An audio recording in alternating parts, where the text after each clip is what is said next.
MBRs are more cost effective than ever before. One of the things we've been looking at a lot at GHD is how cost changes in the marketplace. Originally, MBRs were considered to be more expensive than conventional activated sludge system.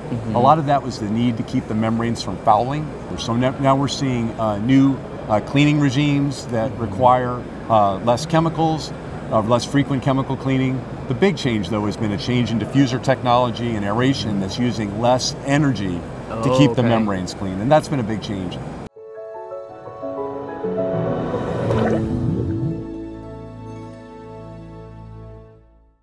Hey everyone, it's Bob Crossan. I'm the editorial director for the Endeavor Business Media Water Group. I'm here with Thor Young. He is the North American Wastewater Treatment and Recycling Leader for GHD. Thanks for taking the time with us here at WEFTech.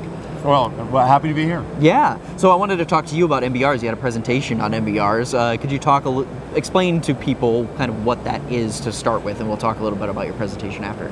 Sure. MBR stands for Membrane Bioreactor, and the main difference between a membrane bioreactor and a conventional activated sludge process is that the MBR uses a permeable membrane to separate the solids as opposed to a secondary clarifier. And the operational advantage of a system like that is that we can carry a much higher solids concentration in the activated sludge process, and that in turn allows a much more compact process. Okay.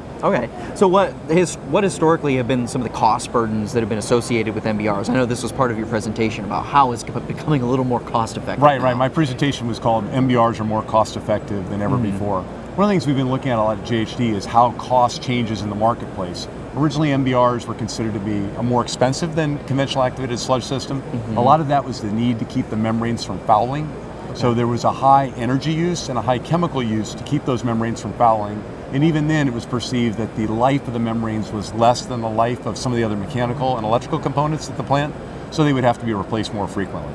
Okay, yeah, so that's kind of how it's changed. Do you expect more changes to the cost going down or being more cost effective over time? Well, the real driver in the cost changes that we've seen, and what I was really speaking about in my presentation, was the innovations in the marketplace that have been brought on by the membrane manufacturers. So now we're seeing new cleaning regimes that require less chemicals, less frequent chemical cleaning. The big change, though, has been a change in diffuser technology and aeration that's using less energy to keep the membranes clean, and that's been a big change. The membrane manufacturers are also making the membranes much more compact, so we can fit more in a smaller area, and that's further reducing the size of the system, reducing the cleaning requirements.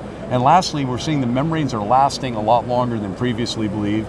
We're seeing membranes where we used to be happy with a 10-year life, now 15, almost 20 years, and that's making a big difference. Yeah. So what advancements do you suspect will happen in the future? You talked about some of the things that have happened already. Looking further down the pipe, what do you think is exciting to see? Well, one of the things that I'm seeing, talking to operators of the system, talking to membrane manufacturers, talking to my colleagues at GHD, is really there's operational changes that are further reduce the operating cost of these systems. The capital costs have gone down. Operating costs still are a little higher than conventional activated sludge. We're seeing systems that are looking at running in different solids concentration, further reducing chemical requirements, further reducing energy requirements, and I think we're continuing to see the life of these membranes increase with these new regimes that allow these systems to be longer lasting and really more cost effective than ever before. Yeah. Well, thanks so much, Thor. I appreciate you taking the time chatting with us today. Great. Thank you for having me. And for everyone who's watching, check out our video description below. We'll have some links to some MBR articles on our website and to a bunch of other WEFTech videos.